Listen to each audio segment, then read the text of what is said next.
विघ्नेश्वराय वरदाय सुरप्रियाय लंबोदराय सकलाय जगद्धिताय नागाननाय श्रुतियज्ञविभूषिताय गौरीसुताय गणनाथ नमो नमस्ते। विश्वं दर्पणदृश्यमाननगरी तुल्यं निजान्तर्गतं पश्यन्नात्मनि मायया बहिर्भूतं यथा निद्रया यः साक्षात् कुरुते प्रबोधसमये स्वात्मानमेवाद्वयम् तस्मै श्रीगुरुमूर्तये नमः। इदं श्रीदक्षिणामूर्तये उद्यचन्द्रदिवाकरारुणनिभं वामाङ्कये स्थिताम्बिकां वक्त्रारोपितदृक्कटाक्षकरितोन्नासं जटामण्डितं दौर्भे कार्मुकपाशबाणसस्रणिं बिभ्राणमिन्दुकलां नानाकल्पविराजमानवपुषं कामेश्वरं भवे कामेश्वरं भवे। ओम श्री गुरुचरणकमलेभ्यो नमः। श्री कामेश्वरी कामेश्वराभ्यां नमो नमः।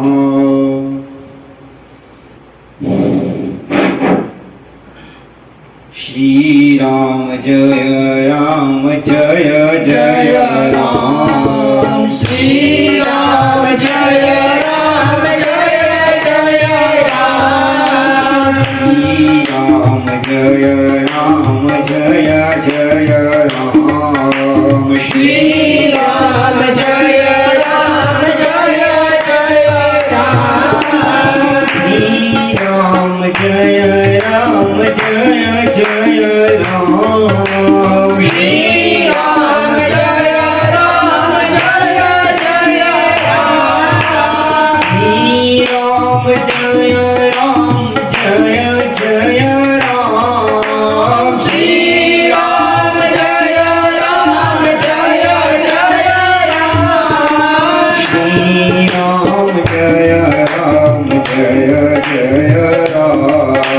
श्री राम जय राम श्री राम जय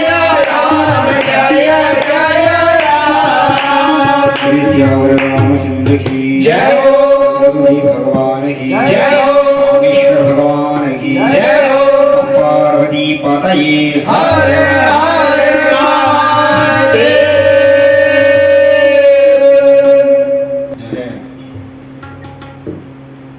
यहाँ पर श्री राम जय राम जो भजन हम लोग करते हैं, ये जो है गुरु परंपरा का भजन है। जहाँ तक हमको ऐसा ज्ञात हुआ तो हमने कहीं पढ़ा था कि हमारे गुरुजी के गुरुजी परम गुरु स्वामी श्री धर्म सम्राट श्री श्री कृपात्री जी महाराज, वो भी जो है निरंतर इसी भजन का जो है स्मरण करते रहते थे, इसी का गायन करते रहते थे। कहते हैं कि एक बार जो है वो अस्वस्थ हो गए, चेत अवस्था में थे, अत्यधिक बीमार होने का, परंतु जैसे ही जब उठे तो उनको इस बात का दुख हुआ कि हमको इतनी देर से मूर्छा दी तो हमारा जो है नाम स्मरण बंद होगा। तो नित्य निरंतर जो है वो बस श्री राम जय राम भजन करते थे। तो वैसे ही उनका कथा, उनका प्रवचन, और फिर ये पूज्य गुरुदेव कहीं भी कोई कथा होती है, कोई भी कार्यक्रम होता है, तो सर्वप्रथम जो है संकीर्तन यहीं से प्रारंभ करते हैं। वंदे गुरु परंपरा। इसलिए हम लोग जो है ये कीर्तन करके भगवान राम का स्मरण तो होता ही होता है, सर्वप्रथम जो है अपने गुरु का स्मरण हो जाता है। कि जो है हमारे गुरु जो है किस परंपरा में चलते थे और किस कीर्तन को लेकर चलते थे। इसलिए हम लोग को जो है बड़े गर्व के साथ, हर्ष उल्लास के साथ जो है ये भजन कीर्तन करना चाहिए। नहीं। फिर इसके बाद हम लोग जो है भगवान कामेश्वर के चरणों में सत्संग वट के नीचे हैं। यह जो कथा चल रही है, ये भी कथा जो है हम लोग जो इसका पाठ कर रहे हैं, श्रवण कर रहे हैं, ये कथा किसी कार्यक्रम के लिए या फिर अर्थ के लिए कथा नहीं चल रही है। ये कथा भगवत प्राप्ति के लिए एक बात है। पहली बात तो जो है अपने गुरु परंपरा के अनुसार चल रही है, गुरु की आज्ञा को सिरोधार्य करके चल रही है। क्योंकि जहाँ पर आप अभी बैठे हैं आप लोग, ये स्थान जो है सत्संग वट है, और इसी सत्संग वट में जो है पूज्य गुरुदेव बताते हैं कि 40 साल पहले धर्म सम्राट करपात्री जी महाराज यहाँ पर आए थे, पूज्य गुरुदेव उनको लेकर आए थे। तो यहाँ पर इसी वट वृक्ष के नीचे गुरु जी और धर्म सम्राट सत्संग करते थे। तो इस सत्संग वट, ये नाम गुरु जी ने रखी, गुरु जी को भी पहले से पता था कि ये सत्संग वट है। तो सत्संग वट के नीचे जो है वो लोग जो है सत्संग करते थे। और संत महात्मा क्या करेंगे? सत्संग मतलब सताम संगा सत्संगा, संतों का संग ही सत्संग है, या फिर सत्य के विषय में चर्चा करना। सत्य क्या है, असत्य क्या है, सदसत्य क्या है। तो सत्य क्या है?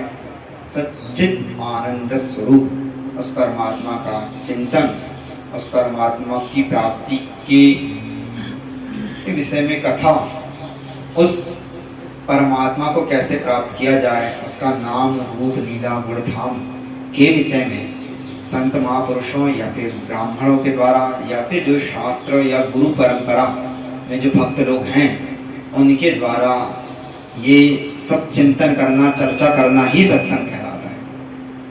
तो इस सत्संग, इस स्थल में सत्संग का ही महत्व है। जब तक सत्संग नहीं होगा तब तक आपको इस बात का ज्ञान नहीं होगा।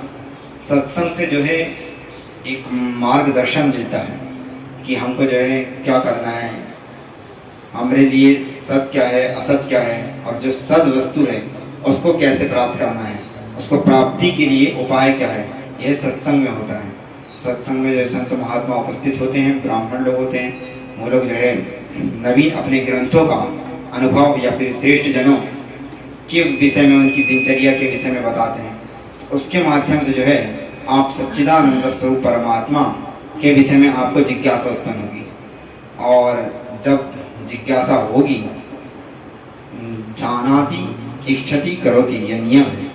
जो जानेगा उसके अंदर फिर इच्छा उत्पन्न होगी। इच्छा उत्पन्न होने के बाद फिर जो है वो किसी कार्य करने के लिए जो है उद्यत होगा। तो भगवान के विषय में कहाँ जानेंगे? सिनेमा हॉल में जानेंगे, घर परिवार में जानेंगे, कहाँ जानेंगे? आप रोड में, मार्केट में कहीं जा नहीं सकते। आज वर्तमान में जो स्कूल है वहाँ पर एकदम हाथ लाए शून्य, वहाँ पर जो है धर्म के नाम पर कोई शिक्षा नहीं। और आप जो है वहाँ के कुछ लोग कहते हैं, टीचर लोग, की स्टूडेंट को हमको प्रणाम करो। अब प्रणाम की आपके यहाँ परिपाटी है ही नहीं। आप गुड इवनिंग वाले हैं, गुड मॉर्निंग वाले हैं, आप हाथ और मिलाने लगे। हमारे यहाँ तो हाथ मिलाने का प्रधान ही नहीं है। यहाँ तो जो है तद्विद्धि प्रणिपादेना, हाथ जोड़कर जो है प्रणाम करने का अभिवादन। तो अभिवादन का सनातन धर्म में ही केवल जो है प्रणाम करने की कला सिखाई जाती है। और सनातन धर्म के जो ग्रंथ होंगे वहाँ पर बताया जाएगा, जहाँ पे सत्संग हो वहाँ बताया जाएगा कि अभिवादन से नित्यम वृद्धोपसेविना, अभिवादन करना चाहिए। अभिवादन कैसे करना चाहिए, यह परिपाटी जो है जहाँ पर सनातन धर्म होता है वहाँ पर होती है। इंग्लिश स्कूल में, कॉन्वेंट स्कूल में, या जो आपका कंप्यूटर IT फील्ड होगा वहाँ पर ये सब नहीं चलेगा।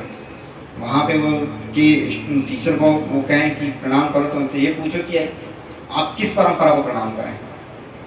आप अर्थ के लिए पढ़ा रहे हैं और यहाँ पर अर्थ के लिए नहीं पढ़ाया जाता है। यहाँ संस्कृत की जो है पढ़ाई है, यहाँ पर जो है शिष्य आता है और गुरु को प्रणाम करता है, और गुरु को प्रणाम करने के बाद फिर जो है वो जिज्ञासा व्यक्त करता है। ये गुरु शिष्य परंपरा है, इसको जो है फिर हम लोग प्रणाम करते हैं। तो हम लोग ये जो टीचर और गुरु में यही अंतर है, टीचर का सम्मान है और शिक्षा देते हैं, परंतु जो टीचर है उनकी हाँ पूजन करने की पद्धति नहीं है। पूजन करने की पद्धति जहाँ व्यास शिक्षा दी जाती है, क्योंकि यहाँ पर जो है व्यास की शिक्षा जो वेद है, शास्त्र पुराण है, जो व्यास जी हैं वो अपने गुरु से लिए, और व्यास जी की जो परंपरा है वहाँ उस शिक्षा को जो बताएगा तो वो बोलेगा कि हमारे जो गुरु थे, हम उनके पास गए तो हमने उनको आसन दिया, फिर उनको अभिवादन किए, फिर प्रणाम करके हाथ जोड़कर फिर हम अपने गुरु से जो है प्रश्न करते हैं। तद्वित्ति प्रणिपातेन परिप्रश्नेन सेवया, हाथ जोड़कर जो है प्रणाम करके फिर जो गुरु एक कथा बताते हैं तो उसके बाद फिर हम अपनी जिज्ञासा व्यक्त करते हैं, फिर उसके बाद जो है दूसरी कथा फिर गुरु जी बताते हैं। तो ये गुरु शिष्य का संवाद, इससे जो है उनको ज्ञान प्राप्त होता है। तो गुरु का अभिवादन करना चाहिए, गुरु की पूजा करना चाहिए, उनका चरणों तक लेना चाहिए, उनको प्रणाम करना चाहिए। ये जो है संस्कृत जगत में व्यास आदि ग्रंथ, सनातन धर्म सद ग्रंथों का जो वाचन करता है उसको गुरु कहते हैं, उसको हम लोग प्रणाम करते हैं। और ये आपके कॉन्वेंट स्कूल में जो है ये शिक्षा है नहीं, तो इसलिए आप वहाँ पर व्यास पूजा या गुरु पूजा या उनको जो है प्रणाम करने का प्रचलन वहाँ पर कैसे आ जाएगा। अभी किसी ने प्रश्न करा था अभी कि बोले टीचर के विषय में, गुरु के विषय में क्या है, तो हमने कहा शिष्य जो है कृतज्ञता के लिए, वो जो है जो गुरु ज्ञान देता है तो उसको कृतज्ञता का भाव रखता है, तो उसके लिए उसका अभिवादन करता है। परंतु गुरु का पूजन कैसा होना चाहिए ग्रंथों में बताया जाएगा, और जो ग्रंथ, जो शास्त्र जो शिक्षा देंगे, जो शास्त्रीय शिक्षा देगा उसको गुरु माना जाएगा, और उसको कैसे पूजन करना है तो वो अपने शास्त्र के अनुसार चलेगा। अब आप इंग्लिश मीडियम है, कंप्यूटर मीडियम में है, तो वहाँ पर तो ये परंपरा चलती नहीं, वहाँ टीचर वाली परंपरा है, तो वहाँ पर पादुका पूजा वगैरह या इस प्रकार से जो है रंगोली माल्यार्पण वहाँ का पद्धति नहीं है। वहाँ पे एक है कि रिस्पेक्ट देना चाहिए, रिस्पेक्टेड गुड इवनिंग सर करिए, आप तस्वीर रखिए, आप बैठिए बस, नहीं तो वहाँ पर ये सब परिपाटी नहीं चलेगी। तो यहाँ पर सत्संग में जाने से सच्चिदानंद स्वरूप, सत्संग में जो है सत्य की प्राप्ति कैसे होगी। हम लोग क्यों सत्संग, क्योंकि सत्संग की आवश्यकता क्या है, क्यों हम लोग सत्संग करें। तो सत्संग का पहला ही बिनु सत्संग विवेक न होई, बिनु सत्संग विवेक न होई, राम कृपा कछु सुलभ न सोई, राम कृपा कछु सुलभ न सोई। सत्संग में जाकर जो है सत असत का विवेक होगा, क्या करना चाहिए क्या नहीं करना चाहिए, विधि निषेध का जो है ज्ञान का होगा सत्संग में होगा। फिर सत्संग में ही जाने से जो है सत्संग से आपको मार्गदर्शन मिलेगा, सत्य क्या है उसके विषय में जानिए, शास्त्र के विषय में जानिए, और फिर उनको जानकर फिर तदानुकूल आप आचरण करेंगे, तब जो है आप अपने लक्ष्य को जो है प्राप्त करेंगे। गुरु जी कहते थे कि सत्संग में जाने से जो है लक्ष्य क्या है इसका ज्ञान होता है, लक्ष्य प्राप्ति का मार्ग क्या है ये जो है प्राप्त होता है, और किन किन लोगों ने, किन संत महापुरुषों ने सच्चिदानंद को प्राप्त किया, वो किस रास्ते पर चले, उसको जो है हमको पकड़ना चाहिए। क्यों, महाजनों इन कथा सपंथा, महापुरुषों की कथाएं, महापुरुषों का चरित्र, उनको जो है श्रवण करना चाहिए। और वो किस प्रकार की साधना करते रहे, साधना में वो, अब जैसे हमारे गुरुदेव पूज्य ब्रह्मजी जगत गुरु जी महाराज, वो जो है धर्म के क्षेत्र में सबसे आगे। अब धर्म में भी 3 क्षेत्र, भक्ति ज्ञान वैराग्य, और भक्ति ज्ञान वैराग्य में जो है सर्वोच्च पद पर उनसे सीखना चाहिए भक्ति कैसी करना है। ज्ञान के विषय में जो है सदा सर्वदा अद्वैत वेदांत का चिंतन, वैराग्य का स्वभाव इतना कि जो है विदेहराज जनक से कम नहीं। साक्षात जो है 98 तक की उम्र में आप उनकी दिनचर्या देखिए, खान पान रहन सहन, स्नान वगैरह जो है, जब तक भगवती का जो है त्रिकाल स्नान ना हो, तब तक भगवती का पूजन ना हो, तब तक जल ना पिए। निर्जला एकादशी 98 की उम्र तक करते रहे सदगुरुदेव भगवान।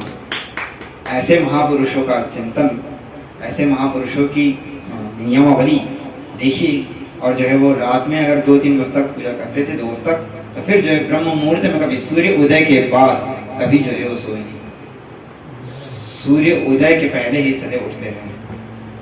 इतना उनका स्पर्श रागत द्वेष, कोई कहीं निंदा हो, चाहे कोई उनको खूब प्रशंसा करे, खूब जय हो माल्यार्पण वगैरह करे, खूब उनको डल्ला के गद्दे में बैठाए और विदार से चल रहे हैं, परंतु इन सब को देखते हुए भी जो है उन्होंने कभी मंदिर में या कहीं भजन पूजन, उनकी साधना में कभी कोई कमी नहीं आई। कहते हैं कि जब वो तो एकदम यंग थे तब तो जो है 10 बजे 9 बजे रात में पूजन बैठते थे, सुबह 3 बजे उठते थे, 8 घंटे जो है उनका भगवती का नित्यार्चन, भगवती का पूजन ऐसा होता था। और भोजन पानी में भी जो है नियम संयम, उनके रहन सहन में, तो ये सब साधना उनकी देखना चाहिए। उनको देखकर जो है फिर हम लोग को भी उसी रास्ते के अनुसार की। इस समय विपरीत प्रतिकूल अवस्था में जो है हमारे गुरु संत महात्मा और अभी जो वर्तमान में जितने भी जो श्रेष्ठ संत हैं, जो शास्त्र अनुसार आचरण कर रहे हैं, इनमें तपस्या है, कोई भजनानंदी है, कोई भक्ति के मार्ग में है, जो कि ज्ञान मार्ग में है, उनको देखिए कि वो लोग कैसे कर रहे हैं, तो उनसे शिक्षा लेकर वैसा ही जो है आप भी करिए। नहीं महाजनों ये ने गतासा पंथा, ये सबरी तर गई, मीरा जी जो है तर गई, तुलसीदास जी, सूरदास जी, जो कैसे जो है संसार में रहे, परंतु जो है संसार में रहते हुए संसार में नहीं रहे। शरीर संसार में था, परंतु जो है पद्म पत्र में वाम फंसी। संसार में कैसे रहना है? संसार में ऐसे रहना है कि जैसे जल में बीच कमल रहता हो। जल में तो कमल है, परंतु कमल जो है गिरा नहीं होता, कमल जो है सूखा रहता है। जल में कमल है, कमल जो है कीचड़ में सदैव जल में ऊपर रहता है, उसको पानी का प्रभाव नहीं होता। इस तरह संसार में रहते हुए संसार से सबसे मिलते जुलते रहेगा, अनासक्त भाव से रहना चाहिए, आसक्ति नहीं। और अपना मन किस पे लगाना है? हम लोग को अपना मन जो है भगवान पे लगाए रखें, अपना मन जो है अपने इष्ट पर लगाए रखें। काम संसार में करते रहें, परंतु चिंतन जो है भगवान का करते रहें। आशा नाता केवल अपने इष्ट से रखें और दूसरे से नहीं। नाता एक राम जी से दूजा नाता तोड़ दे, नाता एक राम जी से दूजा नाता तोड़िए। आशा एक राम जी से दूजी आशा छोड़ दे, आशा एक राम जी से दूसरी आशा छोड़ दे। महलों में राखी चाहे झोपड़ी में वास रे, महलों में राखे चाहे झोपड़ी में वास रे। तू अकेला नाही प्यारे राम तेरे साथ में, तू अकेला नहीं प्यारे राम तेरे साथ में। धन्यवाद निर्विवाद राम राम कहिए, धन्यवाद निर्विवाद राम राम कहिए। जाहि विधि राखे राम जाहि विधि रहिए, जाहि विधि राखे राम जाहि विधि रहिए। सीताराम सीताराम सीताराम कहिए, सीताराम सीताराम सीताराम कहिए। जाहि विधि राखे राम जाहि विधि रहिए, जाहि विधि राखे राम जाहि विधि रहिए। आपके महाराज जी जो है आपको कह रहे सीताराम सीताराम करिए, सीताराम करेंगे तो फिर जो है रोटी कौन बनाएगा? और फिर जो भजन घर का काम आप करोगे, घर के भी तो काम करना है महाराज जी। इसलिए जो है ये सीताराम की जो है एक समय बांध दिए ना महाराज जी, एक निश्चित समय में सीताराम सीताराम करा दीजिए, सुबह शाम दोपहर। बोले हाँ 24 घंटे जपो। फिर बोले काम, तो वो विधि भी बता दे रहे हैं। कौन बता रहे? संत बता रहे। कहाँ बताएंगे? सत्संग में। यही सत्संग मठ के नीचे बताया जाएगा। तो ये सत्संग मठ के नीचे जो है गुरु जी बताते रहे क्या? मुख में हो राम नाम राम सेवा हाथ में, मुख में हो राम नाम राम सेवा हाथ में। मुख में हो राम नाम राम सेवा हाथ में, मुख में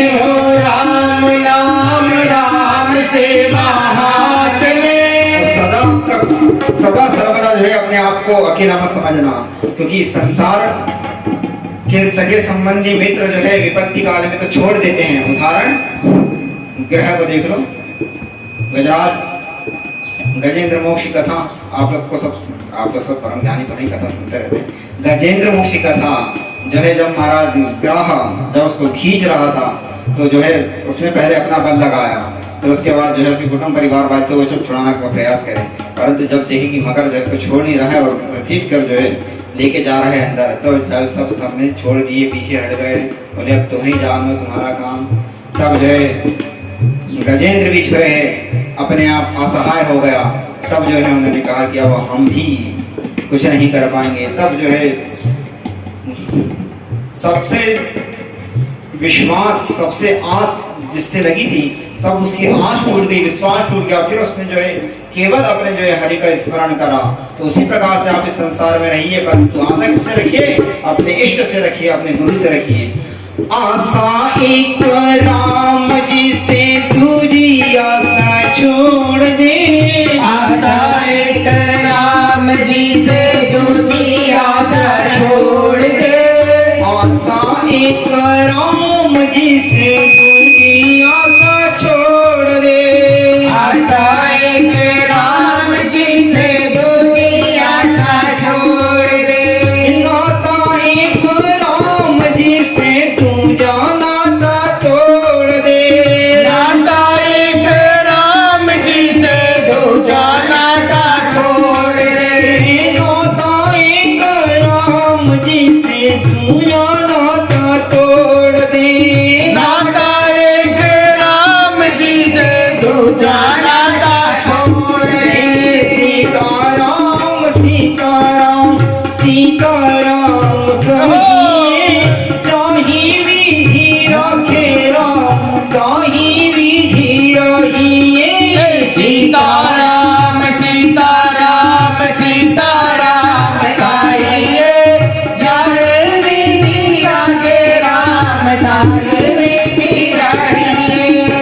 ये महाराज जो है सत्संग में जाने से जो है विवेक होगा, सत्संग में जाने से जो है सच्चिदानंद की बात होगी। जब सच्चिदानंद की बात होगी तो सच्चिदानंद को कैसे प्राप्त करना है उसके विषय में जो है साधु महापुरुष को बताएंगे। सत्संग की महिमा अपार है, सत्संग में कैसे कहाँ कल मिलेगा अभी फिर ये चर्चा होती रहेगी। पर हम लोग बात करते हैं सत्संग वट वृक्ष जो है, जो ये हम जो कथा कर रहे हैं, हम ये बता रहे थे जो कथा कर रहे हैं, ये हम किसी के प्रचार के लिए, अर्थ काम के लिए नहीं हो रही है, केवल वंदे गुरु परंपरा। हमारे गुरु जी यहाँ पर बैठ के करते रहे और हमारे गुरु जी कहते रहे कि सत्संग है यहाँ पर नित्य बेटा, सत्संग होते रहना चाहिए। एक बार जो है गुरु जी से किसी ने पूछा, यहाँ पे आए गुरु जी पूजन आरती कर रहे होते, किसी कुछ पूछना पूछ लो। गुरु जी अपनी घर छोड़ने के बाद जब संत महात्माओं के पास आए तो सदैव संत महात्माओं के दर्शन के लिए जाते थे, तो उन्होंने जो है कभी सांसारिक वस्तु नहीं मांगी। उसमें बड़े बड़े संत महात्माओं के पास जो है गुरु जी दर्शन करने गए। ये नर्मदा किनारे एक महात्मा थे, उनको जो सिद्धियां प्राप्त थी, वो जो है नीचे से ऊपर पैर करके रहते थे, गुफा में रहते थे। उनके पास गए, जो इसकी सिद्धि के बारे में बताओ उनको, परमात्मा के बारे में, अहम ब्रह्मास्मि, इस संसार से जो है मिथ्यात्व का बोध कैसे होगा, कैसे ये संसार मिथ्या है और ये कैसे जो है जीव और ब्रह्म की एकता के विषय में महाराज बताइए। राधेश्याम खेमका जी जो है उनके पास गुरु जी गए और जो है प्रिय बाबा धर्म सम्राट करपात्री जी महाराज के साथ 25 साल अध्ययन करे। तो पूरे जो है गंगा नर्मदा परिक्रमा करते करते सभी संत महात्माओं के पास जाते थे। अन्न जल का गुरु को कोई चिंता था ही नहीं, एक टाइम भोजन भिक्षा मांग के जो मिल गया तो ठीक है, नहीं तो बस ब्रह्म की चिंता। सत्संग ही करते थे वो, सदा सर्वदा जो सत्संग करते रहते थे। गुरु जी पूछते रहते थे, इनके बारे में बताइए, उनके बारे में बताइए। तो इसीलिए गुरु जी का स्वभाव था कि जो है हमारे पास कोई अगर आए तो आध्यात्मिक चर्चा की जाए। अरे आप साधु के पास जाएंगे तो उनसे बात करिए कि महाराज आप क्यों साधु बने, महाराज जी आप कहाँ से आए हैं, महाराज जी आप क्या करते हैं। अरे आप उनका बायोडाटा के पीछे क्यों लगे, आप उनकी जो है वो कहाँ से आए ये मत पूछो, वो कहाँ जहाँ हैं उस विषय में पूछो कि आप जहाँ हैं इसके बारे में बताइए। और आप जो है किस कारण से जो है आप कौन सा वैराग्य आपसे हो गया जो आप घर छोड़कर आए। तो साधु से चर्चा जो है शास्त्री करो, संतों से चर्चा सत ही करना चाहिए, तब जो है आपका कल्याण हो पाएगा। तो ऐसे संत महापुरुष जो गुरुदेव रहे तो वो कहते थे, उन्होंने यहाँ पूछा किसी से कुछ पूछो, तो जो है एक सज्जन खड़े हुए बोले भगवान बताओ हमारी नौकरी रहेगी नहीं। हम बोले यहाँ पर खड़े हैं कि तुम जो है कुछ परलोक परमात्मा की बात करोगे तो तुम जो है फिर यहीं पर यही इस वृक्ष के नीचे भी यहाँ पे ये बात करोगे। तो ये सत्संग बट इसकी महत्ता है, और यहाँ पर जो है सत्संग करते रहे, उसी परंपरा में उन्हीं का स्मरण करते हुए हम लोग जो है किंचित क्षणमपि सज्जन संगति लेकर, तो जो है एक एक क्षण, एक घड़ी आधी में पिया, तो जो है इस प्रकार से एक घड़ी आधी घड़ी हम लोग जो है सत्संग कर रहे हैं। और सत्संग में भी जो है किसी ग्रंथ के आधार पर सत्संग हो, तो इसीलिए जो है हम लोग देवादिदेव महादेव जो कि यहाँ के इष्ट देवता हैं, और ये गुरु जी के जो है परमाराध्य हैं, इनका जो है हम लोग को सेवा करने का सौभाग्य मिला है। हम लोग जो है यहाँ पर कोई सोचे कि इनका फोटो वीडियो वगैरह पूजा करते हुए डाल रहे हैं, तो अपना बता रहे हैं। हाँ, ये बताना चाह रहे हैं कि गुरु जी का शिवलिंग है, ये गुरु जी यहाँ पे ये गुरु जी के देवता हैं, गुरु जी इनका नित्य पूजन करते थे, तो उनका जो है हम लोग को सबको दर्शन कराना चाहिए। गुरु जी सबसे कहते थे कि हमारा दर्शन बाद में करना, पहले कामेश्वर का दर्शन करो। तो हम लोग भी जो है कामेश्वर का दर्शन आप लोग को करा ही रहे हैं, और कामेश्वर के चरणों में बैठकर उन गुरुदेव का स्मरण करके उनका इष्ट का चिंतन करके जो है सत्संग कर रहे हैं। जैसा जितनी समझ है हम लोगों पे, जितनी जो वाणी से जो शब्द निकल रहा है, वो ऐसा हम लोग सत्संग कर रहे हैं। तो इस सत्संग में जो है अभी तक हम लोग जो है शिव जी की पूजा के विषय में ब्रह्मा और विष्णु जी बता रहे थे, और ब्रह्मा जी विष्णु जी जो है शिव जी की पूजा करे, और ब्रह्मा विष्णु जी महेश का पूजन करे। महेश आके बैठ गए, महादेव देवादिदेव महादेव आके बैठ गए, उनको जो है सभी वस्तुएं उपहार स्वरूप उनको दी गई थी, भेंट की गई, और उन्होंने जो है सभी वस्तुएं लेकर अपने परिकरों को जो है दे दिया। फिर बाद में जो है उन्होंने कहा कि अब भगवान कुछ कहिए, तो जो है प्रसन्न होकर ईश्वर कहते हैं तुष्टो हमद्यवां वत्सो पूजयास्मिन् महादिने। आज जो है आप लोगों ने मेरी पूजा की है, आज का दिन जो है बहुत पुण्यशाली है, गौरवशाली है, और आज के ही दिन, आज की जो तिथि है, दिन में ततः पुण्यम भविष्यति महत्तरम, आज का जो दिन है वो महान पुण्यदायी दिवस माना जाएगा। क्यों? क्योंकि आज की जिस दिन भगवान ज्योतिष स्वरूप अग्नि स्तंभ जिस दिन प्रकट हुआ, यही जो तिथि थी वो तिथि जो है चतुर्दशी थी। तो आज की जो तिथि है, यही तिथि जो है शिवरात्रि के नाम से जानी जाएगी। बोलिए शंकर भगवान की जय हो, शिवलिंग भगवान की जय हो। भगवान बोले आज की जो तिथि है शिवरात्रि के नाम से जानी जाएगी। शिवरात्रि ख्याता तिथि रेशा मम प्रिया, और यही तिथि जो है मुझे सर्वाधिक प्रिय होगी। शिवरात्रि जो है मुझे सर्वाधिक प्रिय होगी। एतत् काले तु यः कुर्यात् पूजां मल्लिंग वेरयोः, इस काल में, इस तिथि में जो भी जो है मेरे शिवलिंग का पूजन करेगा अथवा मूर्ति का पूजन करेगा, तो कुर्यात् जगतः कृत्यम, उसको जो है इस जगत के कार्य करने के लिए, मतलब जगत की समस्त जो कार्य हैं, सर्गाल स्थिति सर्गादिगम, मतलब जगत में पालन करना, जगत की उत्पत्ति करना, अगर वो अहर्निश और बढ़िया निष्ठा से, श्रद्धा से, आदर से इस प्रकार से मेरा पूजन करेगा, तो संसार के समस्त कार्य करने की शक्ति जो है उसके भीतर आ जाएगी। महादेव बोलते हैं। फिर वो बोलते हैं कि प्रभु इसके बारे में और बताइए। तो बोलते हैं कि ये जो शिवलिंग है, शिवारात्रावहोरात्रम निराहारो जितेंद्रिया, जो निराहार रहकर जितेंद्रिय होकर, 5 ज्ञानेंद्रिय, 5 कर्मेंद्रिय, इन सब और मन, इन सभी इंद्रियों को वशीभूत कर जीत कर आप निराहार रहकर शिवरात्रि में मेरा पूजन करते हैं, तो उसका फल महादेव कहते हैं कि यत् फलम पूजायाम वर्षमेकम निरंतरम, 24 पूरे 12 महीने में 24 घंटे अगर आप वर्ष भर पूजन करते हैं, और वर्ष भर पूजन करने का जो फल प्राप्त होगा, वह फल किस दिन होगा? शिवरात्रि के दिन होगा। तत्फलम लभते सद्यः शिवरात्रौ मदर्चनात्, शिवरात्रि के दिन जो है अर्चन करने से वर्ष में एकम का फल आपको प्राप्त हो जाएगा। ऐसी महादेवी कृपा बोली शंकर भगवान की जय हो। बोले कि मद्धर्म वृद्धि कालोयम चंद्रकाल इमाम बुधे। महाराज चंद्रमा की वृद्धि के समय जो है समुद्र की वृद्धि होती है, उसी प्रकार से जो है ये मेरी स्थापना करके और जो इस शिवरात्रि की पूजा करता है तो उसकी भी जो है धर्म के प्रति वृद्धि होती है, उसका भी जो है धर्म कर्म निरंतर जो है बढ़ता चला जाएगा। यतः पुनः स्तंभ रूपेण स्वाविरासमहं पुरा, ये जो स्तंभ रूप से मैं यहाँ पर ज्योतिर्मय स्तंभ जो आप देख रहे हैं यह जो है निष्कल स्वरूप है और यही जो है ब्रह्म स्वरूप है, और जो मेरा मूर्ति स्वरूप है वो जो है मेरा महेश्वर स्वरूप है। इसको आप स्तंभ रूप जो ज्योति स्वरूप है इसको ही आप जो है ब्रह्म स्वरूप मानिए। और ये किस महीने में प्रकट हुआ था?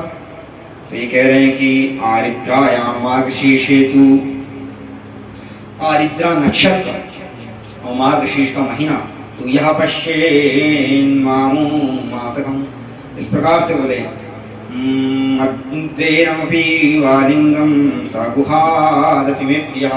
मार्गशीर्ष महीने में आरिद्रा नक्षत्र पे ये मेरा जो है ज्योतिर्मय स्वरूप नहीं प्रकट हुआ।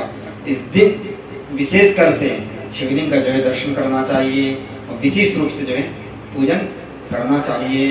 अभी अब आप लोगों को यही नहीं पता है जो है किस माह में जो है ये स्वरूप प्रकट हुआ, नहीं? तो यही जो है सत्संग का प्रभाव है। ऐसी जो है गुरु कथा है सत्संग में जो है निकलती रहती है। वेद व्यास जी की भगवान कृपा है कि जो है वो महादेव के बारे में इतना सब जो है गुड़ शिवलिंग के विषय में जो है वो बता रहे हैं। अल्लम दर्शन मात्रेण फलं तस्मिन् दिने शुभे अभ्यर्चनं चेदिकं बलं वाचाम गोचरम। बोले अरे इतना ही नहीं, इस शिवलिंग का उस दिन उस नक्षत्र के दिन दर्शन करने का जो पद है वह भी मैं नहीं कह सकता। ये महादेव कह रहे हैं कि जो है इसकी महिमा अत्यधिक बताई गई है शास्त्रों में। और बोल रहे हैं कि प्रभु ये जो शिवलिंग है ये कहाँ पर कैसे प्रकट हुआ उसके विषय में महादेव बोलते हैं कि अनलाचल संकासम यदिदं लिंगमोत्थितम। अनल मतलब अग्नि को कहते हैं, अग्नि के समान दैदीप्यमान ये जो स्तंभ जहाँ पर प्रकट हुआ अचल पर्वत के समान हुआ। तो अग्नि के समान ये शिवलिंग जहाँ पर प्रकट हुआ अचल यानी पर्वत के समान था, तो उस स्थान को किस नाम से जाना जाएगा? अरुणाचल के नाम से जाना जाएगा। जय हो। अरुणाचलमित्येवादिदं ख्याति नेष्यति, उस स्थान को जो है अरुणाचल के नाम से जाना जाएगा। और उस स्थान पर जो व्यक्ति वहाँ पर जो है वास करना चाहिए। अत्र तीर्थम च बहुधा भविष्यति महत्तरम, यह जो है बहुत बड़ा तीर्थ होगा, यहाँ पर जो है वास करना चाहिए। यहाँ पर पूजन जप दान करने से जो फल मिलेगा वो अंदर तीर्थ क्षेत्र की अपेक्षा यहाँ पर अधिक होगा। जहाँ पर जो दीवाना स्थान होता है या जहाँ सिद्ध साधु महात्मा तपस्या करते हैं, जहाँ उनका प्रादुर्भाव होता है, तो उस स्थान का जो है विशेष फल होता है। नहीं उस स्थान पर जहाँ पर शिवलिंग प्रकट हुई वहाँ का क्या पूछना। अब यही परमहंसी में जो है गुरु जी 90 वर्ष तक तपस्या करें, यहाँ पर गुरु जी को अनेक परमहंसों के दर्शन होते रहे। तो इसीलिए जो है बड़े बड़े सिद्ध संत महात्मा जो है गुरु के दर्शन करने यहाँ आते थे। भारत में ऐसे कोई भी सर्वोच्च संत नहीं रहा जो कि यहाँ पर ना आए। भक्ति ज्ञान वैराग्य इन तीनों में जो है सर्वोच्च जो संत रहे वो जो है गुरु जी का दर्शन करने के लिए यहाँ पर आए। तो इस तीर्थ क्षेत्र की महिमा जो है अपार है परमहंसी आश्रम क्षेत्र। और यहाँ पर जो है भट्टवर्षी नीचे जो है साक्षात महादेव स्वयं शिवलिंग कामेश्वर महादेव विराजमान, उन महादेव के चरणों में बैठकर इस हम कथा श्रवण कर रहे हैं। तो उसके विषय में जो है भगवान महादेव अरुणाचल के विषय में बताते रहे। और अब बात यह है कि भगवान कहते हैं कि जो हमारा पूजन दर्शन है वो जो है कभी निष्फल नहीं जाता। तो बोले प्रभु आपके दर्शन से क्या लाभ होगा?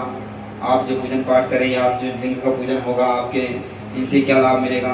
तो वो कहते हैं कि अर्चित्वा क्रमामेव लिंगे लिंगनमीश्वरम सालोक्यम चैव सामीप्यम सारूप्यम सृष्टिरेव च। जो इस प्रकार से अगर मेरा पूजन दर्शन करता है तो उसको जो है 5 प्रकार की मुक्ति मैं दे देता हूँ। 5 प्रकार की मतलब सारूप्य, सालोक्य, सामीप्य, सारूप्य, सृष्टि और सायुज्य, ये 5 प्रकार की जो है मुक्ति वो महादेव दक्षिणा देते हैं। अगर वो देना तो कौन उनको पूजेगा? भगवान को आप लोग क्यों पूछते हैं? इसीलिए पूछते हैं कि आप जिस भाव से आप जाएं तो वो आपकी कामना की पूर्ति कर दें। अगर वो ना दें तो महाराज उनके दरबार में जो है हमेशा सुना सुना रहेगा, कोई नहीं आएगा। किसी भक्त ने कहा है, देने की होती नई आदत तुम्हारी, देने की होती नई आदत तुम्हारी, तो सोनी रह जाती अदालत तुम्हारी, तो सोनी रह जाती अदालत तुम्हारी। तुम्हारे दरबार में कोई नहीं खड़ा होता, जनता स्वार्थी है महाराज, कुछ करोगे तो ही दिया जाएगा।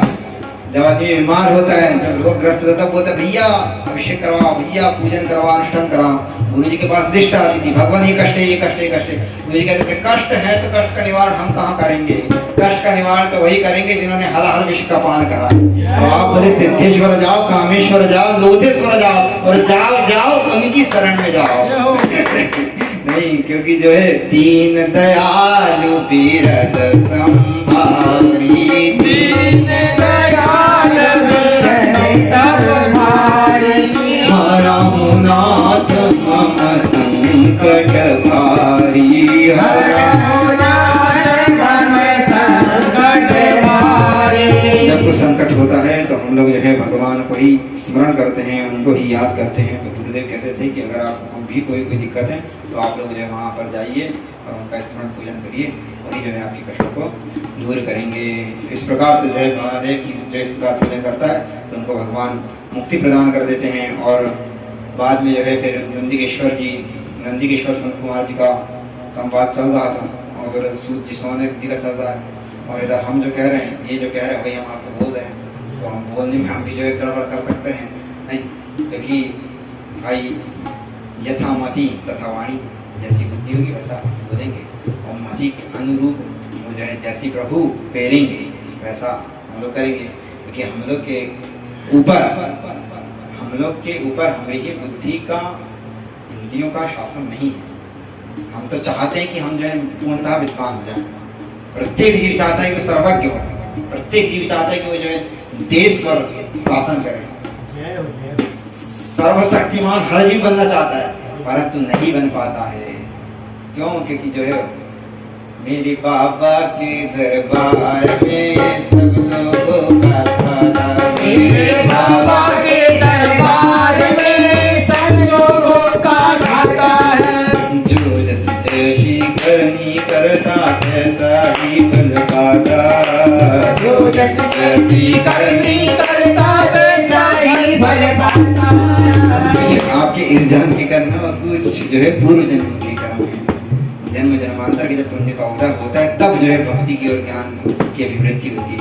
जब जन्म जन्मांतरम भवेत् पुण्यम, जब जन्म जन्मांतर का पुण्य का उदय होता है तब जो है सदगुरु की प्राप्ति होती है।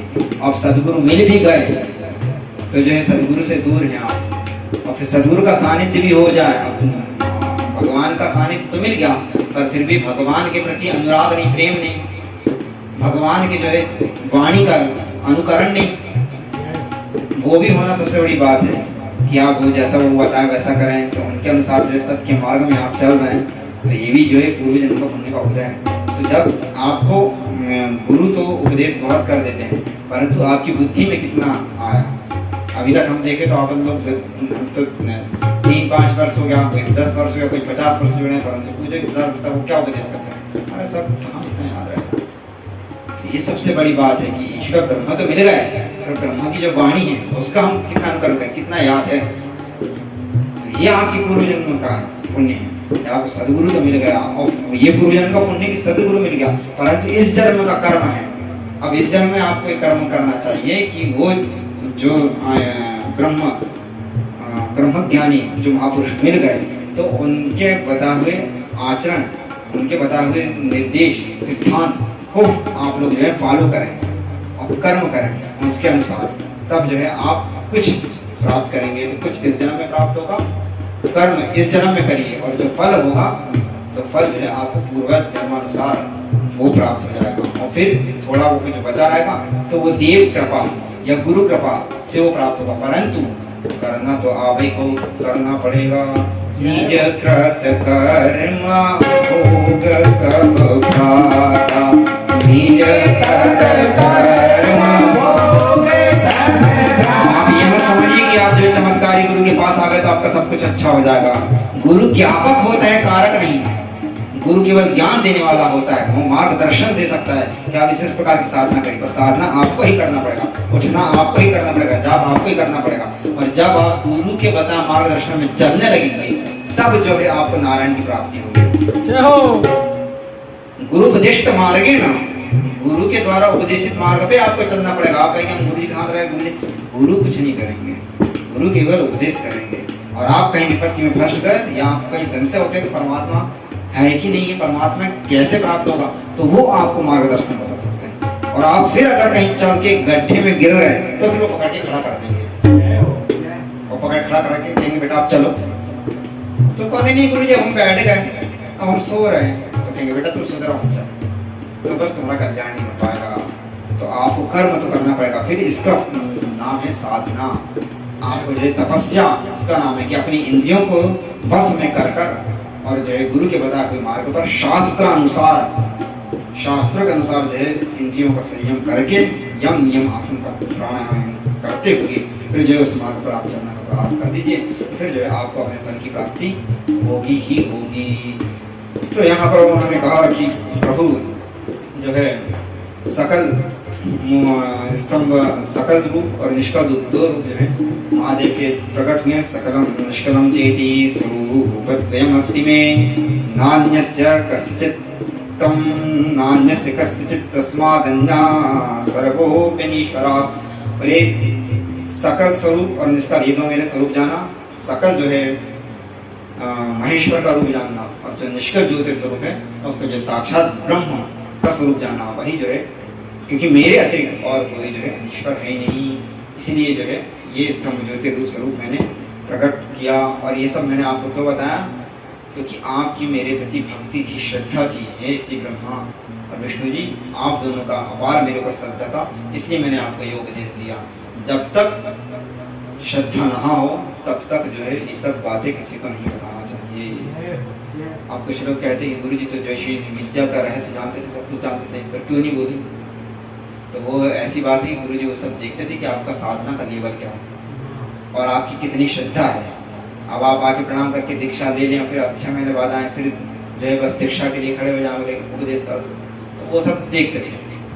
धीरे धीरे धीरे धीरे गुरु की कितनी निष्ठा और कितना जो है कितना समय कहाँ पर दे रहे, कितना समर्पण आपके प्रति है, तो वो सब वो देखने के बाद जो है फिर श्री विद्या के रहस्य को जो है खोलते थे। भगवान के रहस्य को तो सब कुछ जानते थे, पर जो कब तो उन्होंने कहा, ये शंकर जी कहते हैं गुरुक्तिर्व्यजगम व्यंजकम तत्र प्रमाणम वा पुनः पुनः ब्रह्म तत्त्वमिदं गूढ़ं भवत्प्रीत्या भ्राम्यहम्। ये जो मैंने आपसे कहा, आपकी श्रद्धा और जो आपने आदर करा, तो उसके कारण आप लोगों का मेरे प्रति प्रेम था, इसलिए मैंने आपको ये सब रहस्य बताया। तो भगवान यहाँ पर जो है सब कुछ बताते हैं और भी बहुत विस्तार से जो है महादेव अपने बारे में बताते हैं, शिवलिंग के बारे में बताते हैं और मूर्ति स्वरूप के बारे में बताते हैं। और अंत में इतना कहते हैं कि जो है लिंगम प्राधान्यता स्थाप्यम, प्रधान रूप से जो है शिवलिंग की स्थापना करना चाहिए, शिवलिंग का पूजन करना चाहिए। लिंगम प्राधान्यता स्थाप्यम तथा वेरम तु गौणकम, मुख्य रूप से जो है शिवलिंग की स्थापना है, शिवलिंग का पूजन है। और गौण उससे छोटा, उसकी अपेक्षा कम मूर्ति स्वरूप है। और जहाँ पर शिवलिंग की स्थापना होती है उस क्षेत्र को जो है महाक्षेत्र जानना चाहिए, वही क्षेत्र जो है सर्वोपरि है। लिंगा भावे न तत् क्षेत्रम सवेरम अपि सर्वतः, लिंग क्षेत्र के अभाव में कोई क्षेत्र नहीं है। इस प्रकार से जो है शिवलिंग की ही सर्वाधिक महत्ता, उसका महात्मा और लिंग की तिथि किस दिन वो प्रकट हुआ, उसका दर्शन पूजन क्या करना चाहिए, ये जो है महादेव ने जो है ब्रह्मा विष्णु जी को बता दिया। उसी के निमित्त जो है हम लोगों ने भी थोड़ा बहुत श्रवण कर लिए और ज्ञान दे लिए, तो हम लोग को भी जो है महादेव की शरण पर सुनना चाहिए और महादेव का कीर्तन कर देना चाहिए। शिव शिव शंभो हर हर महादेव, शिव शिव शंभो हर हर महादेव।